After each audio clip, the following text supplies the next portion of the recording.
Elshinta News and Talk. Pernyataan Ketua KPU RI Hasyim Asyari yang menyebut kampanye politik boleh dilakukan di lingkungan kampus atau perguruan tinggi menuai pro kontra. Selama ini kampus menjadi salah satu tempat yang terlarang untuk digunakan sebagai ajang berkampanye politik. Akan tetapi sejumlah partai politik justru mendukung pernyataan Ketua KPU tersebut. Bagaimana sebenarnya aturan mengenai kampanye di lingkungan pendidikan atau perguruan tinggi? Kita akan jumpai Ketua Bawaslu RI 2008-2011 yang juga merupakan anggota DKPP RI 2012-2017. Sekarang Ketua Departemen Politik Universitas Diponegoro Semarang, Jawa Tengah, Dr. Nur Hidayat Sardini.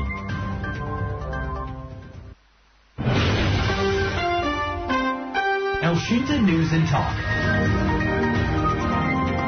Kami juga undang Anda pendengar untuk bergabung bersama kami via telepon di 0215869.000 atau pesan singkat 081 1806543.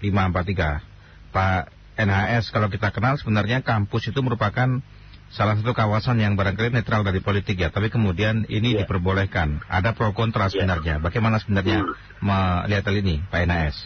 Saya setuju ya, kampus itu tempat di mana semua orang, semua pihak dalam kepentingan demi bangsa dan negara itu mengindahkan ya untuk juga turut partisipasi ya dalam pendidikan politik, termasuk di dalamnya adalah kampanye, karena kampanye bagian yang sangat penting di dalam proses peningkatan literasi masyarakat pemilih terhadap calon-calon para penyelenggara negara. Saya secara pribadi setuju sebenarnya kalau dilakukan di kampus, tapi memang harus ada persyaratan Bung Yuniar ya, karena ada beberapa ketentuan di Undang-Undang Nomor 7 2017 gitu ya. Itu jelas sekali menyebut bahwa salah satu larangan dalam kampanye itu adalah ini dia, menggunakan fasilitas pendidikan gitu. Di pasal 280 gitu ya, huruf H itu fasilitas pemerintah, tempat ibadat dan tempat pendidikan. Nah, tetapi saya kira perlu ada konsensus ya di antara peserta pemilu, terutama difasilitasi oleh penyelenggara pemilu dan juga oleh pengawas pemilu, dan kalangan perguruan tinggi difasilitasi oleh Mendikbud misalnya ya, untuk kemudian menjelaskan soal ini dengan mempertimbangkan aspek yang lebih besar. Dan Bung Yuniar tahu ya bahwa kampanye di negara-negara seperti Amerika, debat kandidatnya lebih sering ada di kampus loh. Ya, saya kira kita mulai saatnya sudah harus mengubah paradigma bahwa kampus itu justru tempat yang baik untuk mendedah. Ya. Kita kan bisa mendedah dari gagasannya, dari pemikirannya, dari apa-apa yang ini. Jadi orang yang berani di kampus ya, yang kemudian menyampaikan gagasannya terutama dalam konteks pilpres misalnya, itu penting juga untuk diketahui oleh masyarakat kampus, dan manfaatnya menurut saya kok jauh lebih besar ya. Tetapi memang satu dari sekian yang menjadi persoalan adalah soal ketentuan peraturan perundang-undangan, terutama Undang-Undang Nomor 7 tahun 2017 sebagaimana menjadi dasar hukum dalam penyelenggaraan pemilu 2024 itu masih membunyikan ya beberapa ketentuan yang nadanya ya eksplisit dan implisitnya itu melarang. Di samping itu juga kan ada larangan bahwa PNS menghadiri acara kampanye misalnya. Padahal kan sebagian besar kampus besar kita ya, minimal 12 perguruan tinggi yang PTN-PH itu ya PNS semua lah gitu ya. Dan dibiayai, digaji, difasilitasi oleh keuangan negara, APBN terutama. Nah di situ Bung Yuniar, yang menurut saya itu harus diciptakan konsensus. Tapi mungkin dimodifikasi juga, misalnya mendedahnya hanya hal-hal yang bersifat pokok pikiran. Lalu yel-yel, ya, hidup mati tentang kampanye yang tidak usah misalnya. Ya banyak hal lah yang menurut saya kira pertimbangkan aspek yang lebih besar gitu ya. Bahwa kampanye di kampus itu jauh lebih banyak manfaatnya daripada sebaliknya.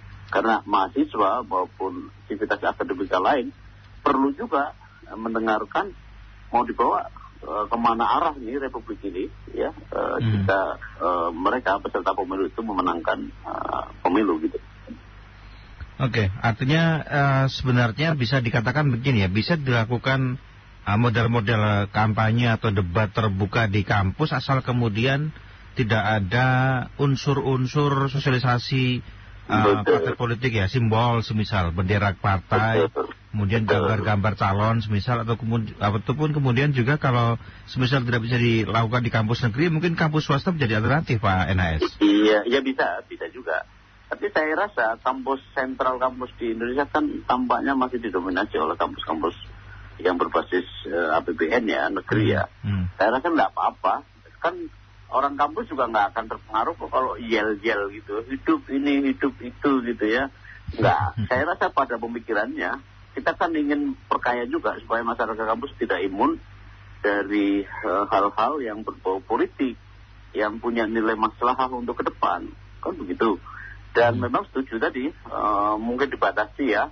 Karena kan, tapi kalau menyampaikan gagasan menurut saya boleh. Karena inti dari kampanye kan menyampaikan gagasan, pesan-pesan visi misi mereka gitu ya. Tetapi ya jangan sebagaimana kalau kampanye di lapangan misalnya. Kan orang kampus juga nggak berselera kok kayak dangdutan gitu ya. Sebagian saya kira ya.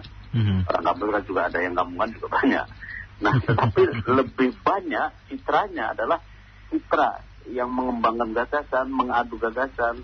Karena kampanye buat saya misalnya itu adalah kongres gagasan. Karena inti dari kampanye adalah mengadu ya argumentasi setelah orang menyampaikan gagasan lalu didebat.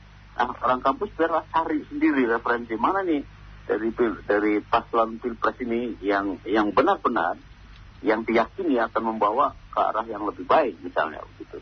Jadi saya setuju kalau kampanye dilakukan di kampus dengan batasan-batasan tertentu gitu ya, yang tentu saja menurut saya orang kampus sekarang ini balik di kampus, jadi penting juga mahasiswa saya supaya juga punya wawasan yang lebih oke, apalagi mahasiswa ilmu politik ya, itu bisa mendengar dari pihak pertama dalam gagasannya dan terbuka untuk didebat gitu tanpa harus ada prasangka apapun gitu. Itu kira-kira begini. Baik. Tapi kenyataannya banyak rektor yang diduga ini ya berafiliasi dengan partai politik Pak. Kalau diperbolehkan pasti akan terjadi doktrin dari dalam, pelanggaran dari dalam, bahkan akhirnya kampus ikut menjadi tempat berpolitik praktis Pak. Ini pernyataan dari Pak Azan di Jakarta Pak. Bagaimana? Iya bisa juga, tetapi kalau saya di Bapak Rektor saya nggak segitu-gitu gampang ya, pimpinan universitas juga orang yang sangat rasional, nggak serta-merta hanya satu orang berkampanye berbusa-busa lalu akan terhanyut segampang-gampang itu. Ya mungkin ini juga potensinya beda-beda ya antar kampus ya. Tapi sangat saya dari seluruh kampus di Indonesia, terutama 12 perguruan tinggi negeri yang sentral gitu ya, nggak gampang ya untuk diyakinkan, bahkan diyakinkan untuk percaya kepada sesuatu yang digagaskan saja kok belum tentu menurut saya. Karena kan ada rektor-rektor kami ini kan bukan orang yang botol kosong gitu ya. Beliau kan punya kapasitas yang lebih di atas rata-rata, apalagi ya, sebagian hampir seluruhnya adalah guru besar. Asumsinya adalah bahwa guru besar mampu untuk menyerap mana yang baik, mana yang tidak baik, mana yang berkualitas, mana yang sebaliknya, mana yang kira-kira punya nilai manfaat yang besar dan seterusnya. Tentu tidak gampang ya. Tidak mungkin Bapak Rektor, Ibu Rektor begitu dengar orang kampanye langsung terhanyut. Itu perkiraan saya. Ya, tapi kalau sebenarnya melihat secara basis massa atau basis politik di kampus itu sebenarnya bagaimana? Terutama para mahasiswa ya. Karena kan bagaimanapun kita tahu mahasiswa juga langsung atau tidak langsung ada yang mungkin barangkali anak dari kader partai, ada juga yang barangkali aktif juga di partai politik ini, atau kemudian ada organisasi masyarakat atau organisasi ekstra yang dia ikuti yang juga punya afiliasi terhadap partai politik Pak NHS.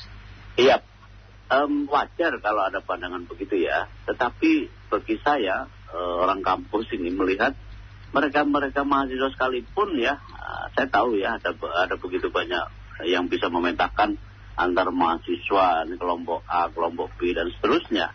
Tetapi ketika mereka di kampus dalam perkuliahan rasanya enggak gitu ya, karakter, sikap, attitude-nya tidak sebagaimana orang yang kemudian serta-merta gitu ya. Antara kalau di luar kampus ya, pantauan kami kan di kampus kan biasa. Apalagi bagi saya departemen politik ya dan lingkup pemerintahan penting untuk bisa menyerap, walaupun kata menyerap itu kan bisa kami peroleh juga dari media sosial dan seterusnya. Tetapi kan interaksi di antara pemberi sumber gagasan, materi kampanye dengan yang langsung kan nilai intimasi kan agak beda.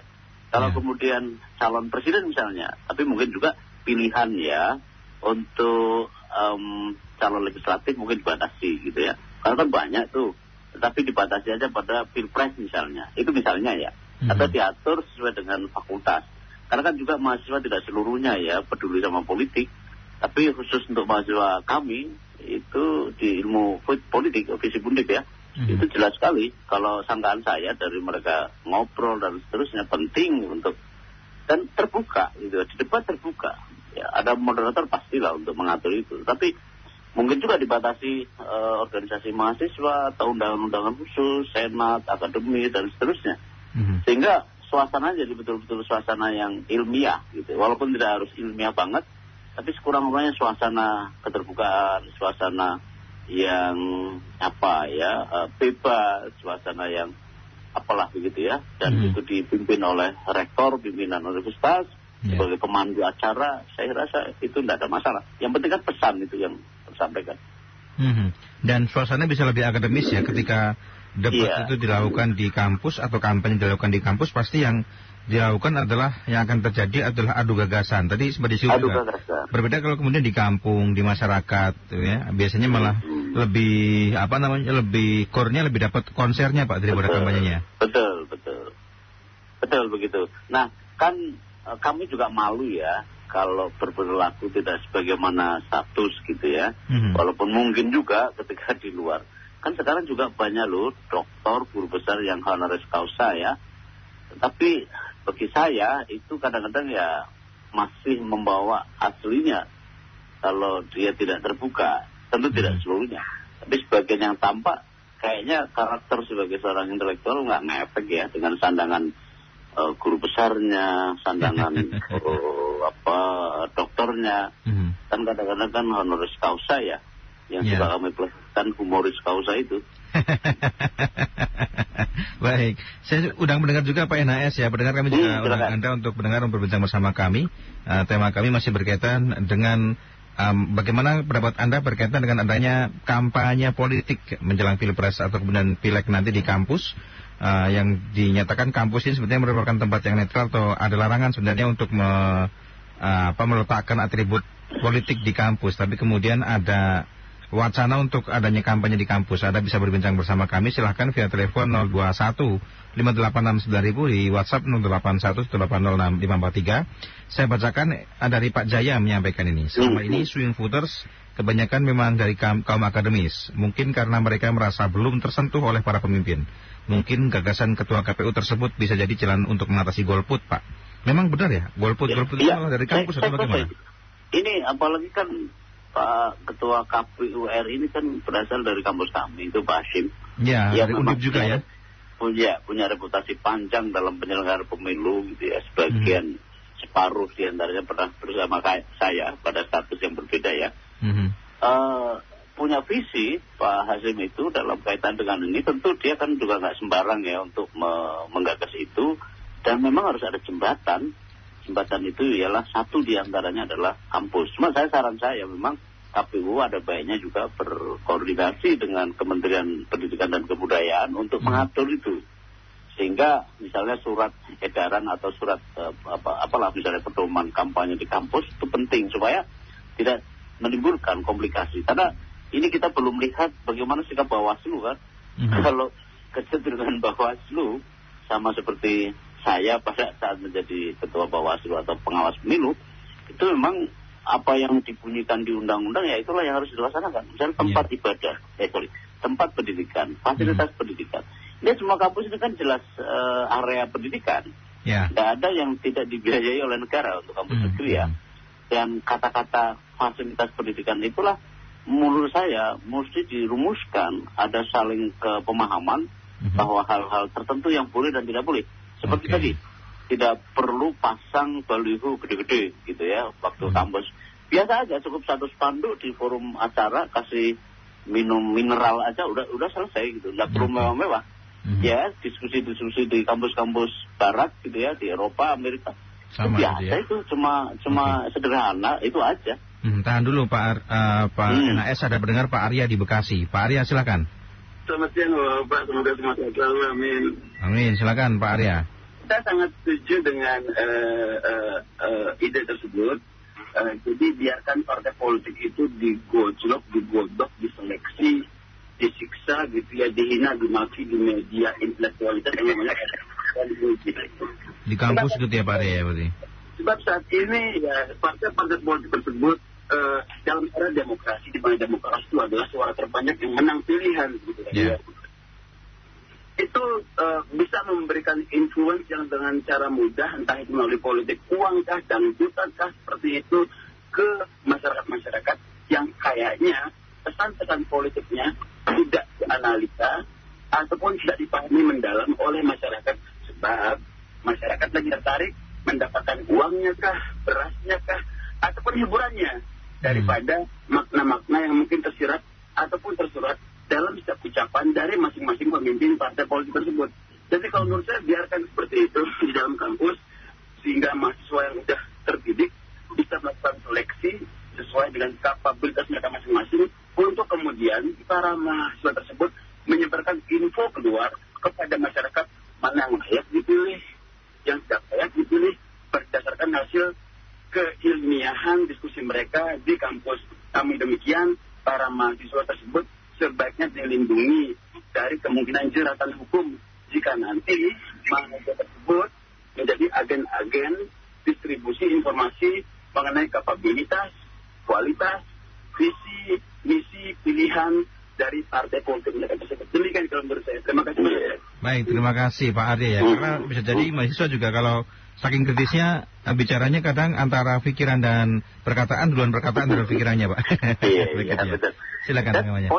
Poin itu penting banget ini, seperti barusan pendengar kita, dan begini ya, setiap ucapan, visi, misi, program kerja setelah mereka misalnya terpilih sebagai penyelenggara negara perlu juga diuji, karena itu kampuslah satu dari sekian komponen masyarakat, kendatipun komponen paling utama menurut saya ada di kampus, itu perlu diuji pendapat mereka.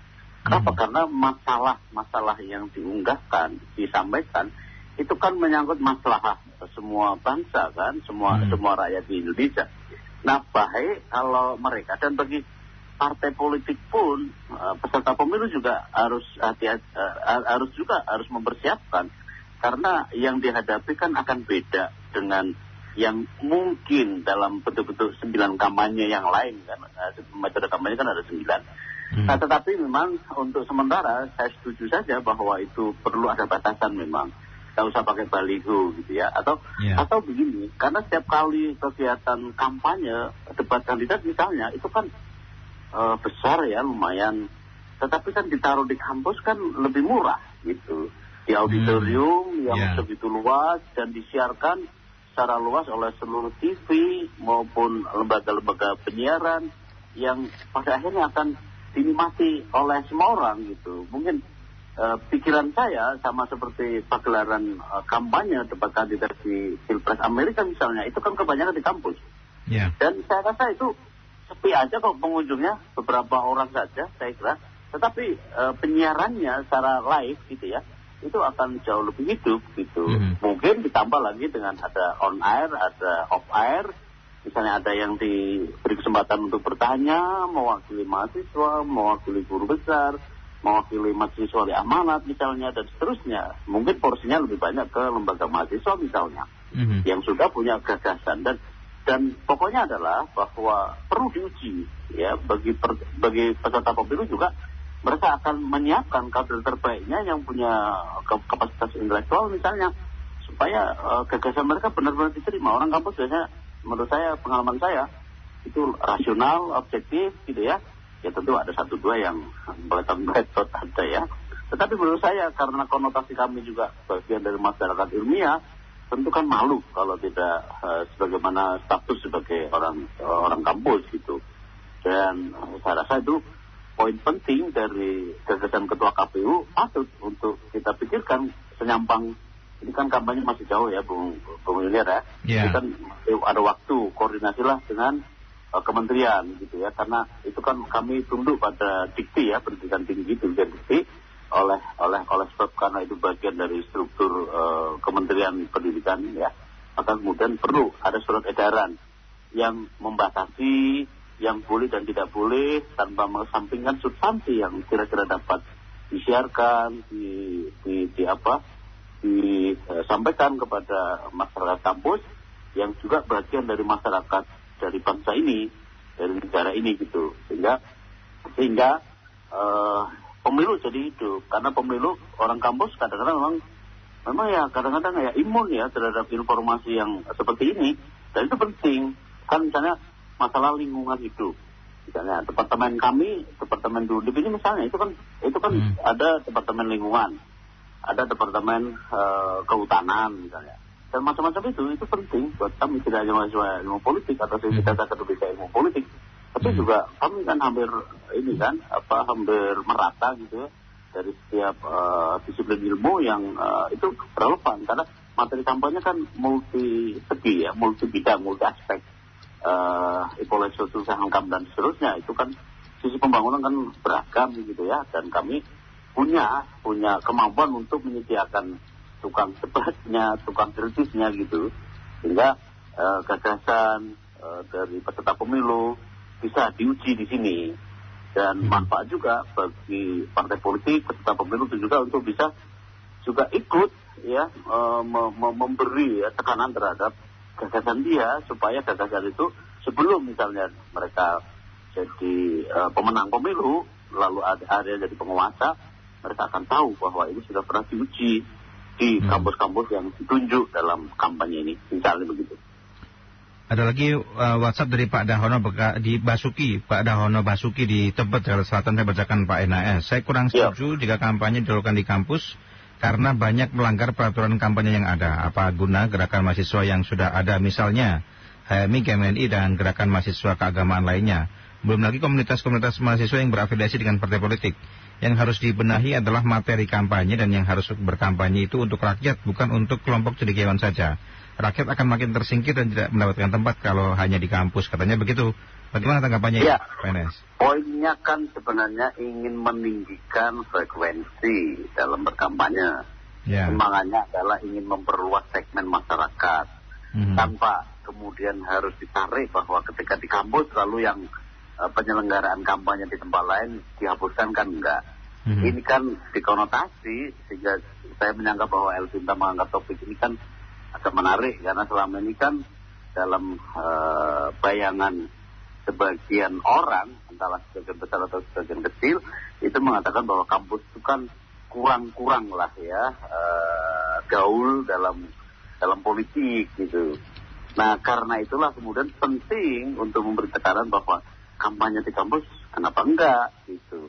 Nah, itu untuk memperluas cakupan, untuk memperluas cakrawala, untuk meningkatkan tingkat literasi politik tertentu, topik-topik tertentu di kampus, yang itu sama sekali tidak mengesampingkan kesempatan, kemungkinan kampanye yang memang sudah biasa dilakukan di banyak tempat, tapi minus di kampus selama pemilu kita sejak Orde Baru gitu, sejak jatuhnya Orde Baru itu dalam pemilu kita. Saya rasa itu untuk memperluas, karena kemudian kan memberi manfaat juga, karena terus terang saja dari banyak riset sekitar kampus itu tingkat partisipasinya voter turnout-nya agak mengkhawatirkan juga, karena mahasiswa kami misalnya ada di kampus pada harinya justru pulang gitu, atau ada juga yang nggak pulang gitu. Nah, tetapi kan ini juga perlu gitu ya, perlu untuk dicegah, untuk dimungkinkan, untuk diberi kesempatan gitu. Nggak salah ya, karena kampus juga bagian yang tidak terpisahkan dari masyarakat atau rakyat bangsa dan negara ini gitu. Itu poinnya. Mungkin ini ada beberapa pendapat yang hampir sama dari para pendengar ya, yang disampaikan. Bapak Syah semisal menyampaikan bagus agar ada pembelajaran asal tidak ada paksa memaksa atau tekanan dari rektor atau dosen. Bapak Syah menyampaikan begitu. Tapi Pak Teguh ini hampir sama dengan pernyataan awal Pak NAS tadi menyampaikan kembali merujuk pada Undang-Undang Nomor 7 Tahun 2017, Pasal 280 Ayat 1 Poin H, tidak boleh kampanye di tempat ibadah, area pendidikan. Jadi pelaksanaan kampanye di kampus juga tidak dibolehkan. Tidak pakai fasilitas pendidikan di kampus, tapi dengan masuk ke area kampus untuk kampanye sudah merupakan penggunaan fasilitas kampus, maka hal tersebut tidak diperbolehkan. Dan ada lagi Pak Teguh yang menyampaikan kampus bebas dari kampanye seharusnya, begitu ya. Ini sebenarnya sudah dijelaskan tadi, mungkin barangkali bisa dijelaskan kembali Pak NAS. Kan begini ya, di awal ya, Bu Yuniat ya, saya sampaikan bahwa apalagi saya mantan ketua Bawaslu ya, jadi paham betul bahwa ada halangan, rintangan yang satu di antaranya bahwa adalah larangan kampanye di tempat atau fasilitas ibadat, fasilitas perkantoran apa tadi itu, lalu adalah tempat pendidikan, fasilitas pendidikan. Saya katakan bahwa kampus jelas itu adalah fasilitas pendidikan tinggi paling tidak ya. Dan karena itulah memang harus ada kesepahaman. Mana perlu dibatasi, mana hal-hal dibatasi. Misalnya tidak perlu menyampaikan sebagaimana pilihlah saya, pilihlah ini, pilihlah itu misalnya. Itu juga nggak akan laku di kampus. Tetapi pada materi, poin-poin gagasan gitu, itu perlu diuji.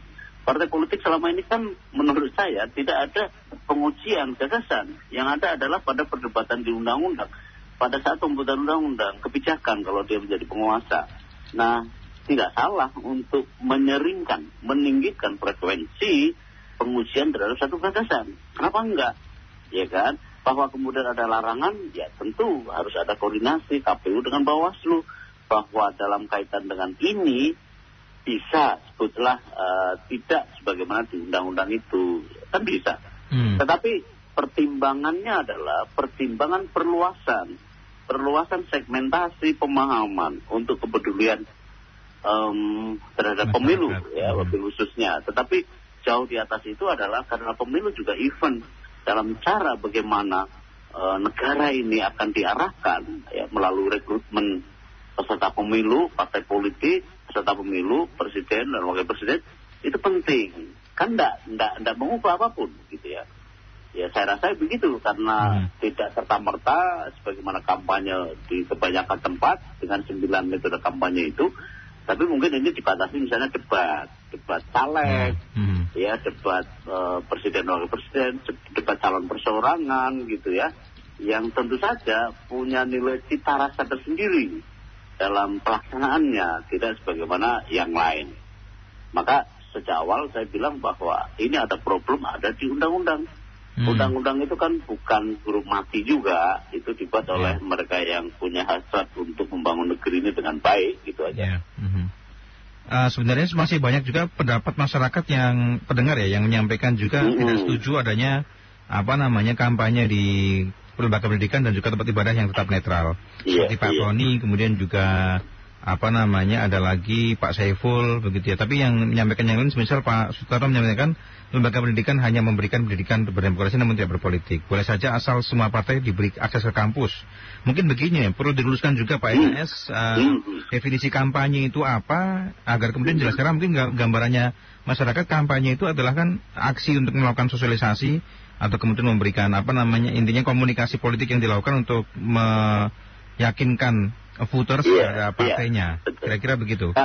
Kalau merujuk Undang-Undang 7 2017, definisi kampanye itu ada di ketentuan umum ya. Kalau tidak salah, saya agak hafal nih, karena ini 15 tahun jadi penyelenggara pemilu jadi hafal. Jadi kampanye itu definisinya kan kegiatan dari peserta pemilu yang itu untuk meyakinkan pemilih dengan menawarkan visi, misi, program dan atau citra diri peserta pemilu gitu. Itu definisi resminya. Lalu akan ada di undang-undang itu juga, seingat saya ada 9 metode kampanye.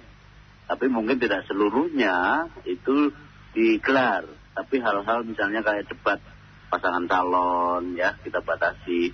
Lalu kampanye juga tidak perlu memasang baliho gede-gede gitu ya, kayak kampanye rapat umum ada dangdutan dan macam, enggak lah. Itu kan cuma di kelas saja, bahwa kemudian disiarkan secara live atau siaran tunda, itu kan soal metode perluasan, metode penyebaran informasi. Saya rasa ya tidak ada masalah bagi saya. Dan tetapi memang kan pemahaman tafsir terhadap undang-undang kan tidak semua orang akan seragam kan, Bung Iliar ya. Tetapi itu pihak yang otoritatif, misalnya KPU bekerja sama dengan Bawaslu, bekerja karena kami kan kampus ini kan naungan dari Departemen Pendidikan Kebudayaan ya. Wabil khusus adalah Dirjen Dikti, maka perlu dibicarakan rambu-rambunya gitu, tanpa mengesampingkan ya pembatasan ruangannya, pembatasan audiensinya, pembatasan kegiatan-kegiatan lain yang tidak perlu seperti pemasangan baliho dan seterusnya. Itu harus ditentukan, disepakati terlebih dahulu gitu. Supaya apa? Definisi unsur dari kampanye itu tidak terpenuhi gitu ya. Tetapi adalah mungkin ya bisa juga kampanye dengan definisi lain, misalnya adu gagasan antar pasangan calon gitu ya. Itu kan tidak memenuhi unsur. Kalau tidak unsur kan nggak mungkin dijerat. Karena dalam penanganan pidana kan harus ada unsurnya. Tetapi jauh di atas itu, semua pihak, ya semua kalangan harus sesering mungkin, harus seluas mungkin untuk peduli. Kata-kata berpolitik itu kan tidak semata politik praktis untuk mencari kekuasaan. Politik itu punya makna luas. Hal ihwal yang berkenaan dengan kebijakan itu sudah politik. Saat orang melakukan atau tidak melakukan berpolitik. Ketika teman kita mengatakan jangan berpolitik praktis, dia sendiri sedang berpolitik sebenarnya. Karena itulah tidak perlu kaku. Gagasan itu kita lihat nilai manfaatnya tanpa juga mengesampingkan adanya kemungkinan kemudaratannya gitu. Tetapi sekali lagi penting untuk dicatat bahwa semua komponen masyarakat, siapapun termasuk kalangan kampus sebagai bagian integral dari masyarakat bangsa ini, harus juga tidak boleh mengesampingkan peranan dia gitu, peranan mereka. Cara itu, Bung Iliar. Baik, terima kasih Pak NAS atas pertanyaannya buat LCS. Semoga bisa memberikan pencerahan buat masyarakat kita ya. Iya, mudah-mudahan. Selamat siang Pak NAS. Ya, sama-sama. Demikian dengan wawancara kami bersama dengan Ketua Bawaslu RI 2008-2011, anggota DKPP 2012-2017, sekarang yang juga merupakan Ketua Departemen Politik Universitas Diponegoro Semarang, Jawa Tengah, Dr. Nur Hidayat Sarjini.